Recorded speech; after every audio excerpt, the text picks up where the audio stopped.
Hello అండి. నా voice అస్సలు బాగలేదు. మీ అందరికీ తెలుస్తుంది కదా! నైట్ అంతా నిద్ర లేదు. నిద్ర లేకుండగా ఆల్రెడీ నాకు ముందుగానే ఫీవర్ ఉంది.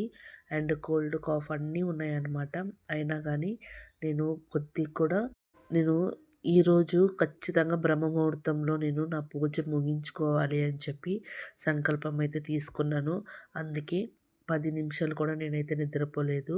ఆ స్వామివారి ఆశీస్సులతో నా పూజైతే ఈరోజు అమ్మవారినైతే పెట్టేసుకున్నానండి. కొత్తగా నేను తిరుమలకి వెళ్ళినప్పుడు తీసుకున్నాను. అది ఈరోజు పెట్టుకోవాలని చెప్పి అలా పెట్టుకున్నాను. అండ్ ఇక్కడ శంకు చక్రాల దీపం అయితే పెట్టేసుకొని, ఆ స్వామి అమ్మవార్లకి ఎంతో ఇష్టమైన పరమాన్నం చేసి, స్వామికి ఇష్టమైన బెల్లం పానకం, వడపప్పు అయితే పెట్టుకొని ఆయన ఆశీస్సులైతే నేను తీసేసుకున్నాను.